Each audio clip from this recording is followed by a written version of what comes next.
এভাবে মেথি শাক বানালে এর স্বাদ কিন্তু মুখে লেগে থাকবে, একবার খেলে বারবার খেতে ইচ্ছে করবে। এর জন্য প্রথমেই এক আঁটি মেথি শাক নিয়ে নিয়েছি। মেথি শাক বাছা কিন্তু খুবই সহজ, কাটবার এতে তেমন কোনো প্রয়োজন নেই।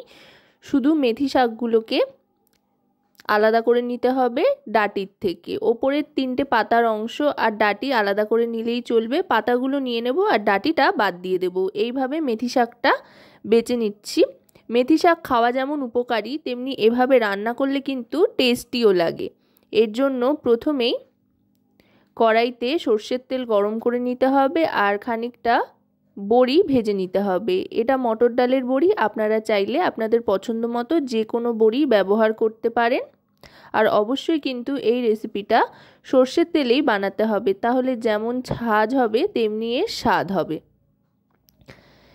বড়িগুলো ভাজা হয়ে গিয়েছে মোটামুটি, বড়িগুলো তুলে নেব। যেহেতু এখানে বড়িগুলো খুবই ছোট ছোট, তাই আস্ত বড়ি ব্যবহার করব। আপনারা যদি বড় বড়ি নেন তো ভেঙে দিতে পারেন যখন দেবেন শাকে। বড়িগুলো তুলে নেওয়ার পর এবার তেলটা একটু কমিয়ে নিচ্ছি। শাক রান্না করতে এতটা তেলের প্রয়োজন নেই। এবার গ্যাসের ফ্লেমটা লোতে করে দিয়ে কালো জিরে আর একটা শুকনো লঙ্কা ফোড়ন হিসেবে দিয়ে দিলাম। কালো জিরে আর শুকনো লঙ্কাটা একটু ভাজা ভাজা হয়ে আসলে এতে দিয়ে দিচ্ছি কাঁচা লঙ্কা। এখানে শুকনো লঙ্কা কাঁচা লঙ্কা দুটোই দিলাম, এতে করে খুব সুন্দর একটা ফ্লেভার আসে। একবার এভাবে বানিয়ে দেখবেন, অসাধারণ লাগে। এবার দিয়ে দিচ্ছি আলু। আলুগুলো এখানে ছোট ছোট করে কেটে নিয়েছি। আলুটা দিয়ে দিলাম, দিয়ে ভাজা ভাজা করে নিচ্ছি।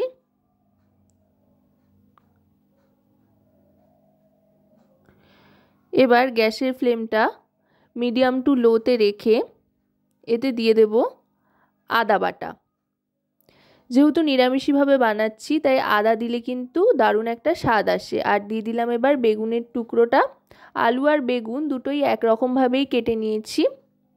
এখানে মাঝারি সাইজের একটা বেগুনের অর্ধেকটা নিয়ে নিয়েছি আর ছোট সাইজের দুটো আলু নিয়ে নিয়েছি। এবার দিয়ে দিচ্ছি হলুদ গুঁড়ো 1 টিস্পুন পরিমাণে।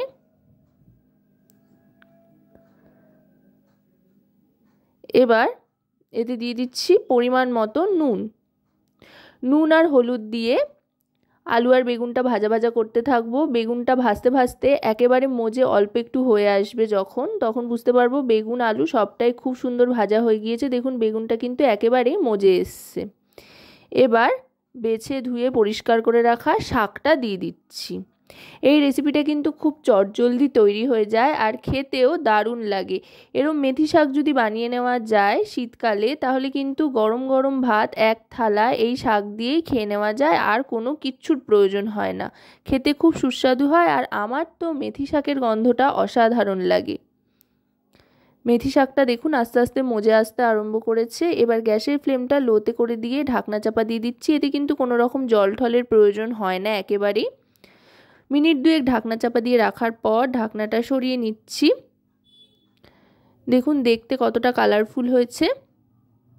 আশা করব রেসিপিটি আপনাদের ভালো লাগবে। ভালো লাগলে অবশ্যই রান্নাবাটি চ্যানেলটিকে সাবস্ক্রাইব করে লাইক শেয়ার কমেন্টের মাধ্যমে আমাদের পাশে থাকবেন আর পাশে থাকা বেল আইকনটি অন করে দেবেন সবার আগে সমস্ত নতুন রান্নার নোটিফিকেশান পাওয়ার জন্য। কারণ আপনাদের নিয়ে আপনাদের জন্যই কিন্তু আমাদের চ্যানেল রান্নাবাটি। তাই আপনাদের প্রত্যেকটা লাইক শেয়ার কমেন্ট কিন্তু আমাদের অনেক অনেক উৎসাহিত করে। কথায় কথায় বড়ি ভাজাটাও দিয়ে দিলাম, দিয়ে একটু মিশিয়ে নিচ্ছি। বড়িটা এর সাথে মিশে গেলে বেশ ক্রাঞ্চি হবে। এবার সার্ভ করে দিচ্ছি খাওয়ার জন্য।